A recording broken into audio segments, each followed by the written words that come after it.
एक प्रेरणादायक और सच्ची कहानी। इस संसार में लुटेरे दो प्रकार के होते हैं। दोनों ही लुटेरे धनवानों को लूटते हैं। एक लुटेरा तो सामने से बिना किसी डर भय के पिस्टल रखकर, चाकू रखकर धनवान को लूट लेता है, और दूसरा लुटेरा धर्म की आड़ लेकर, ईश्वर का डर भय दिखाकर और धनवान का मति भ्रम करके उससे लाखों रुपए लूट लेता है। ईश्वर के संविधान में लुटेरे दोनों ही कहलाए जाते हैं। भाई, ईश्वर के जो संविधान है उसमें लुटेरे दोनों ही कहलाए जाते हैं। पहला लुटेरा सामने से लूटता है और दूसरा लुटेरा भीतर से लूटता है। एक दिन दोनों ही जो लुटेरे होते हैं उन दोनों की मृत्यु हो जाती है, और दोनों ही लुटेरों का न्याय शिव की कैलाश पालिका में लगता है। दोनों ही लुटेरों का न्याय शिव की कैलाश पालिका में लगता है। दोनों ही अपनी अपनी बात रखते हैं कि भाई मैंने इस तरीके से लूटा और मैंने इस तरीके से। तब शिव जी कहते हैं, भाई लुटेरे तो तुम दोनों ही कहलाओगे।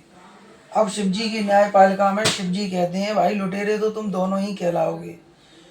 तुमने सामने से जनता को लूटा, तुमने सामने से जनता को लूटा, और तुमने ईश्वर की आड़ लेकर ईश्वर को बदनाम करके लूटा। तो पाप की गति तो तुम दोनों की ही रहेगी, पुण्य की गति तो किसी की नहीं मिलेगी। पुण्य की गति तुम दोनों में से किसी को नहीं मिलेगी। पर इससे अधिक पाप की गति किसको मिलेगी, इसका न्याय करना अभी बाकी है। शिव जी कहते हैं, पर इसमें अधिक पाप की गति किसकी है और किसको मिलेगी, इसका न्याय करना अभी बाकी है।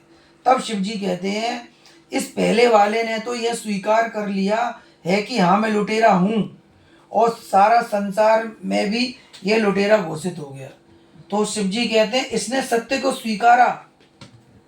को स्वीकारा कि मैं जनता को लूटता हूँ, तो इसलिए इसका पाप कम है। शिव जी कहते हैं इसलिए इसका पाप कम है, इसने स्वीकार कर लिया।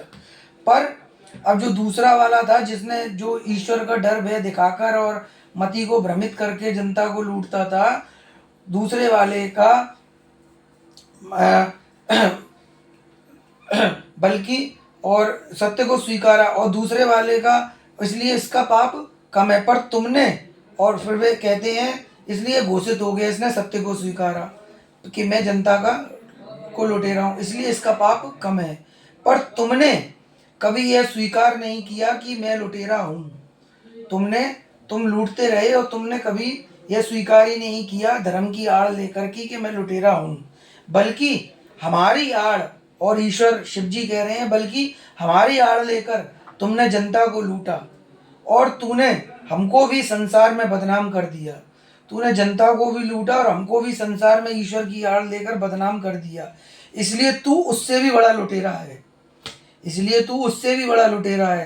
इसलिए तेरे पाप की गति अनंत जन्मों तक रात के उल्लू में रहेगी, और जो पहले वाला है उसको कम पाप की गति मिलेगी, लेकिन तेरी गति तो अनंत जन्मों तक पाप में रात के उल्लू के समान रहेगी। यही शिव जी की संविधान का न्यायपालिका